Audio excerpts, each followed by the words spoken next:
La palabra economía parece acorralarnos. Todos los días la leemos en cientos de notas, la escuchamos en la televisión, se cuela en muchas de nuestras conversaciones. Sin embargo, ¿sabemos de qué hablamos cuando hablamos de economía? ¿Qué es la economía?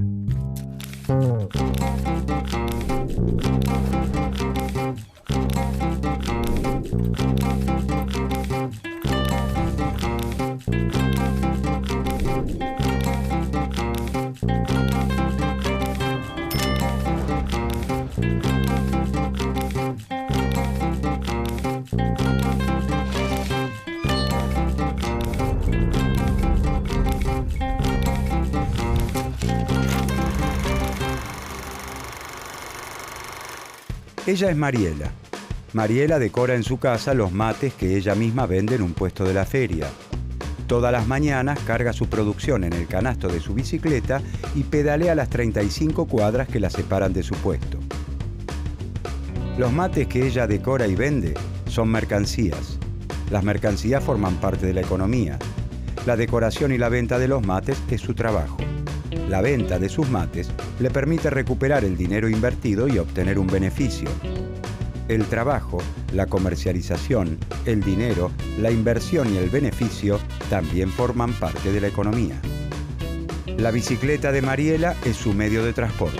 El transporte es materia de la economía porque traslada a los trabajadores las materias primas o las mercancías. Conecta a los fabricantes con los consumidores.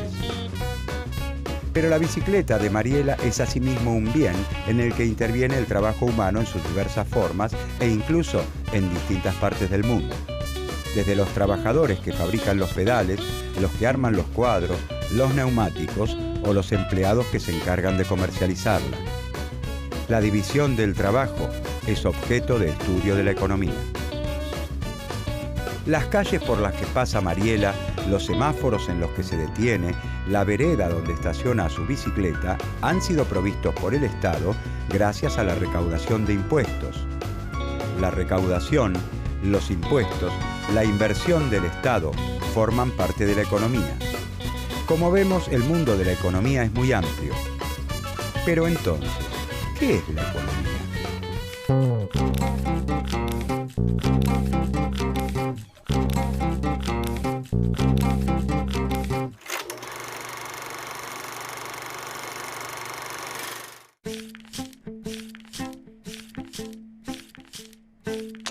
La economía es el conjunto de actividades que realizamos al producir, distribuir y consumir los bienes y servicios necesarios para vivir. En los medios de comunicación y en nuestras conversaciones aparece con frecuencia la palabra economía. La tapa de un diario nos dice que, según el ministro, la economía crecerá por sobre las expectativas. La radio afirma que la economía de Brasil es muy sólida. El panadero de la esquina condiciona la compra del nuevo horno a cómo vaya la economía. La palabra economía se refiere en estos casos a la economía nacional. Algunos de esos bienes y servicios necesarios para vivir se compran en el mercado y otros los provee gratuitamente el Estado gracias a la recaudación de impuestos. La economía nacional no está alejada de nuestra vida, sino que nos involucra siempre. Si, por ejemplo, el desempleo es alto, a muchos de nosotros se nos hará difícil conseguir trabajo, lo que implica que numerosas familias encontrarán dificultades para satisfacer sus necesidades más elementales: alimentarse, vestirse, comprar medicamentos y hasta útiles escolares. Los problemas de la economía nacional afectan de distinta manera a todos sus integrantes. Producir todos estos bienes y servicios necesarios para vivir involucra el trabajo humano, y el trabajo humano siempre es realizado en sociedad. Hasta los bienes más simples que provienen directamente de la naturaleza necesitan la participación de manos humanas para poder ser consumidos por nosotros. Si podemos tomar un vaso de leche en el desayuno, es porque en un tambo se ordeñó una vaca que alguien antes alimentó. Luego ese producto se trasladó, se procesó, se colocó en sachets e incluso alguien fabricó el vaso en el cual lo servimos. A través del trabajo, el hombre se apropia de los materiales brindados por la naturaleza y los transforma en bienes útiles o valores de uso para satisfacer sus necesidades. Los bienes que se consideran elementales para asegurar nuestro sustento han cambiado a través del tiempo y en su transformación el hombre ha utilizado siempre instrumentos de trabajo dirigidos a facilitar su tarea. Eso nos lleva a averiguar cómo se ha garantizado la subsistencia a través de la historia.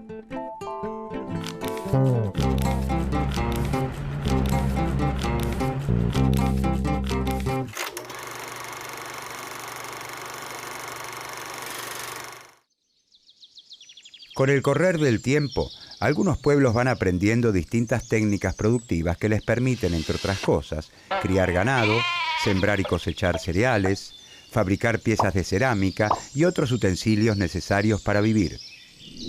Pasan de métodos pasivos, como la recolección y la pesca, a controlar directamente la producción, con el consiguiente aumento de los recursos naturales disponibles. Los pueblos se vuelven entonces sedentarios. Se instalan en un lugar para poder cuidar sus cultivos y rebaños. Así se conforman las primeras aldeas. Los avances en el conocimiento técnico y en el desarrollo de la organización social van aumentando la productividad, es decir, el número de bienes producidos en la misma cantidad de tiempo de trabajo. Esto genera un excedente de producción permanente por sobre las necesidades de la comunidad. La aparición del excedente permite el desarrollo de las sociedades. Ya no es necesario que todos los integrantes de una sociedad se dediquen a la producción de los bienes imprescindibles para vivir. Esto da lugar al desarrollo de otras actividades socialmente necesarias: el arte, la ciencia, la filosofía. Al mismo tiempo, cuanto más prósperas van siendo las sociedades y se generan mayores riquezas, aumenta el deseo de dominar y utilizar esa riqueza para provecho personal.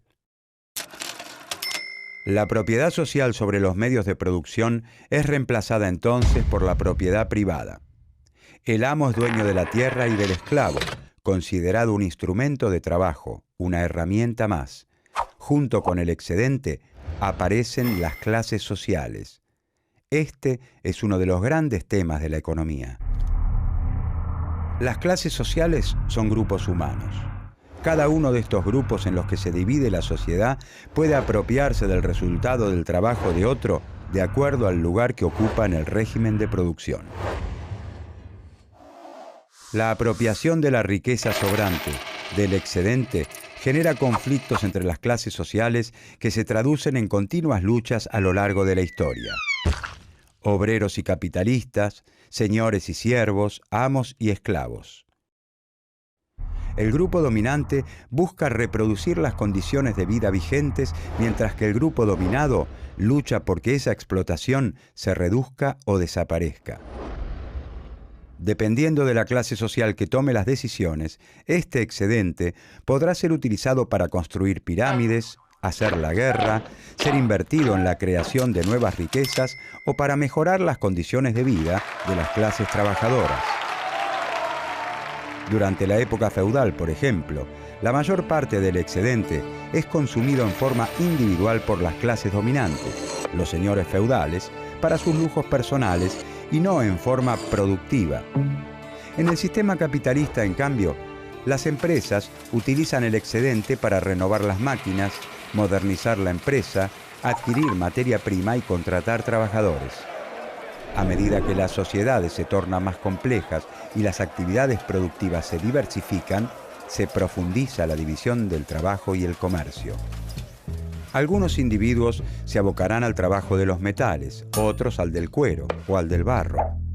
Lo que antes era una disposición personal para tal o cual técnica se convierte en una especialización, en un oficio. Con la especialización, cada integrante de la sociedad satisface parte de sus necesidades con sus propios productos.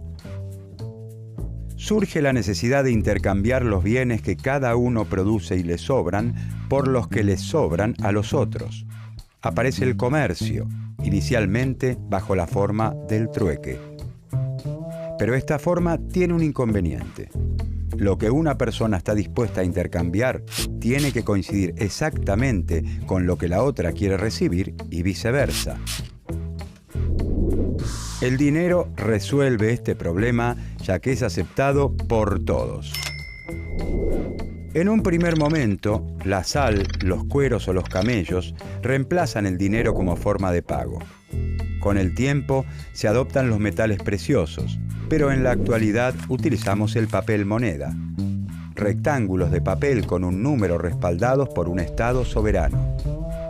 ¿Por qué un billete de 100 pesos argentinos vale efectivamente 100 pesos argentinos y todos nosotros lo entregamos y recibimos considerando que efectivamente su valor es de 100 pesos? Porque así lo establece el Estado argentino, que al emitirlos les otorga respaldo. A nivel internacional, la moneda utilizada es el dólar. Al igual que el dinero emitido por cualquier otro Estado nacional, un billete de $100 vale $100 porque así lo establece el Estado estadounidense. Todos estos cambios en las técnicas de producción y en la forma en la que los hombres han intercambiado los bienes para satisfacer sus necesidades han ido transformando el mundo de las primeras formas de organización social y con él las preguntas que los pensadores de su tiempo se han hecho en relación con la naturaleza y la vida en sociedad.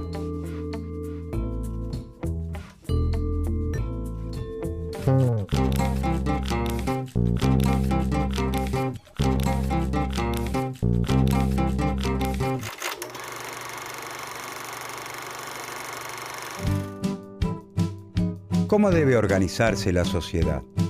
¿Cómo se debe distribuir la riqueza?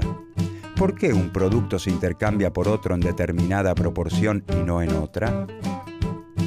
A través de los siglos, una multitud de pensadores, filósofos, profetas y sabios de diversas disciplinas se han hecho estas y otras preguntas.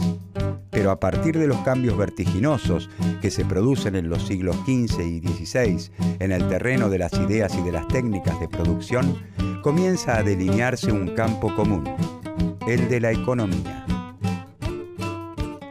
Esta disciplina es la economía política, que no solo se propone entender por qué los hechos económicos ocurren de determinada manera, sino establecer cuáles son las políticas más adecuadas para lograr la prosperidad de la sociedad.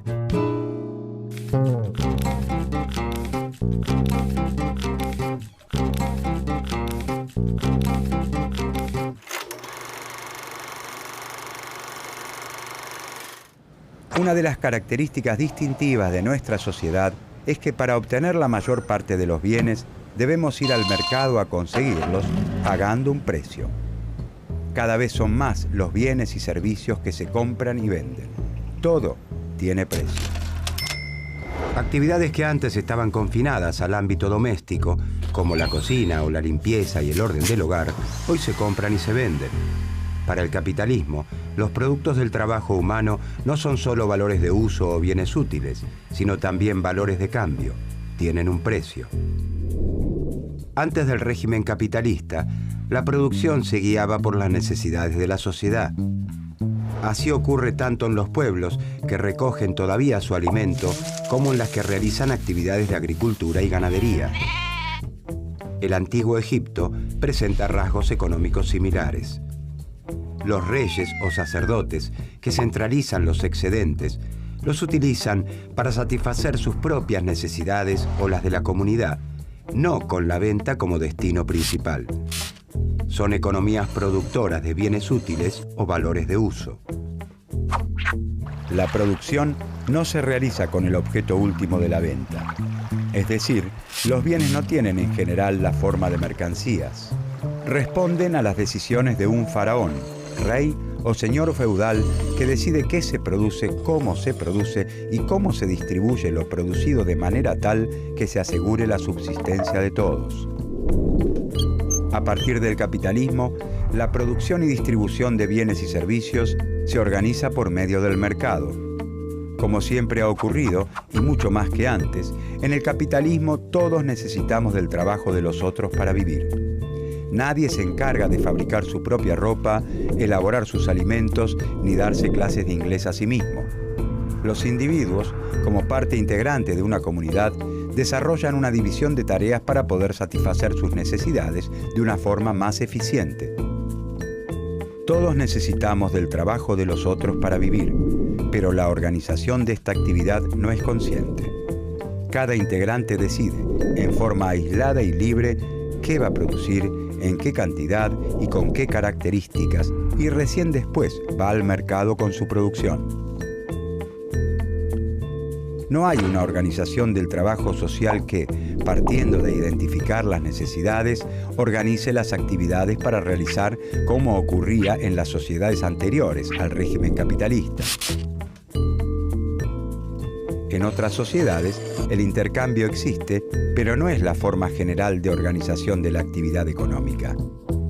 Si dos comunidades cuentan con excedentes ocasionales de diferentes productos, se dan las condiciones para el cambio. En el capitalismo, sin embargo, nadie se encarga de preguntar, a ver, ¿qué necesitamos? ¿Cómo nos organizamos para producir esto que necesitamos? ¿Cuántos litros de leche? ¿Cuántos autos? ¿Cuántos medicamentos? Nada de esto ocurre. Nadie controla la distribución del trabajo entre las distintas ramas de la producción, ni entre las empresas particulares. En el capitalismo, nadie da órdenes excepto el mercado. Cada productor puede producir tanto como quiera y esta producción no se realiza de acuerdo a las necesidades sociales.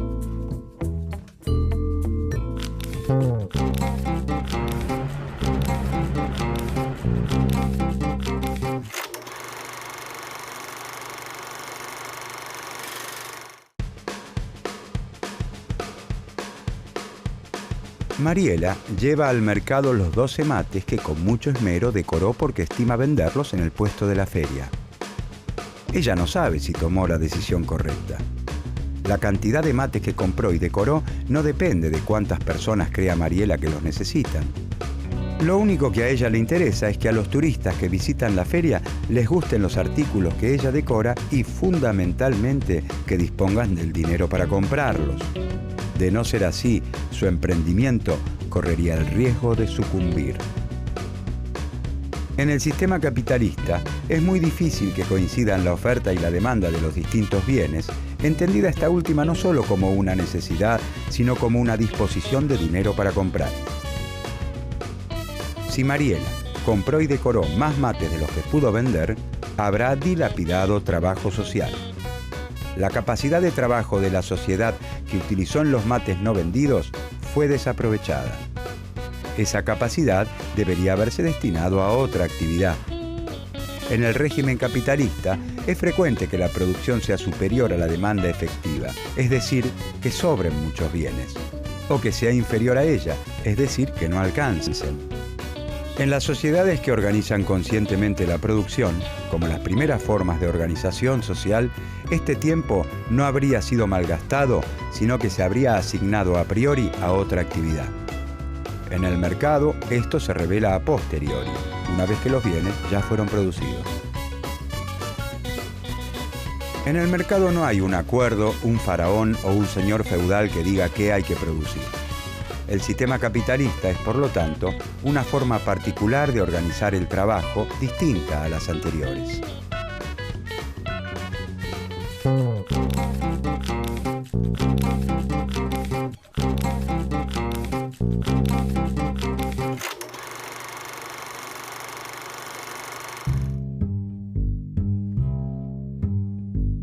Pero entonces, ¿cómo funciona?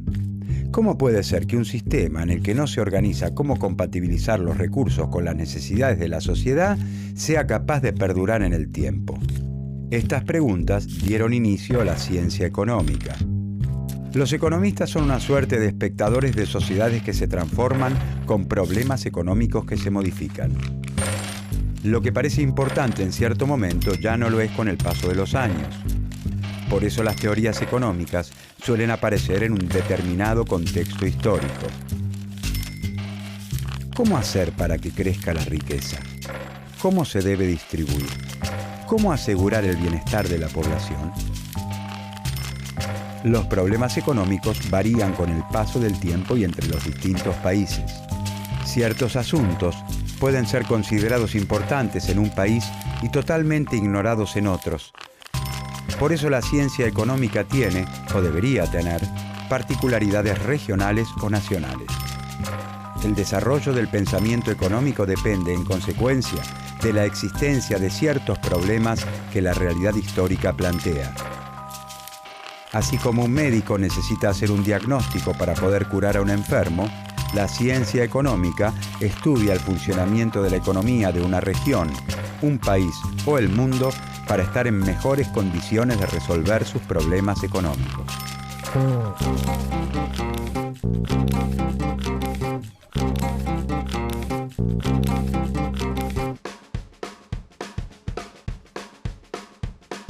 Los números de la economía parecen invadirlo todo. Sin embargo, la economía no tiene por objeto el estudio de los números.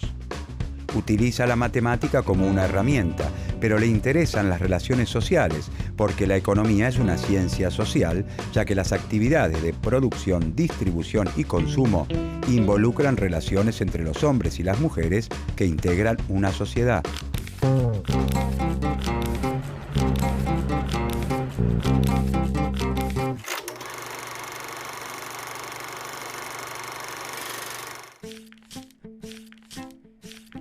En las ciencias naturales, las causas de cada fenómeno pueden aislarse en un laboratorio para comprobar las hipótesis formuladas. En cambio, en la economía, como en el resto de las ciencias sociales, las predicciones y los experimentos son mucho más complicados. La mirada del investigador y sus opiniones juegan un papel muy valioso. Y la importancia es aún mayor porque los análisis económicos derivan en recomendaciones sobre políticas para implementar, las que están muy influenciadas por los intereses económicos, políticos y sociales del profesional que la formula. Pueden beneficiar y perjudicar a distintos grupos sociales. Por eso es muy difícil llegar a consensos entre los economistas acerca de métodos de análisis, diagnósticos y soluciones. Las opiniones sobre los impactos de una política siempre implican un juicio de valor que compromete la ética de quien las emite. En general, las opiniones de los economistas están en sintonía con las escuelas económicas a las que pertenecen. Las escuelas económicas son grupos de pensadores y de teorías que comparten una misma visión general de los hechos. Están lideradas por ciertos autores, consagrados como autoridades de la disciplina, cuyas contribuciones se transforman en punto de referencia obligado para sus discípulos. Cada escuela cuenta con un conjunto de rasgos distintivos y característicos y representa, en forma consciente o no, ciertos intereses. El pensamiento económico no evoluciona en el tiempo de manera lineal. Las nuevas teorías no reemplazan las anteriores, ni hay mejores teorías que desplacen otras peores. Muchas de las teorías económicas publicadas a lo largo de la historia podrían explicar los fenómenos económicos del presente. Por eso es tan valioso estudiar la historia del pensamiento económico, porque muchas de las ideas de los primeros investigadores están presentes con innovaciones y rechazos en las discusiones de hoy.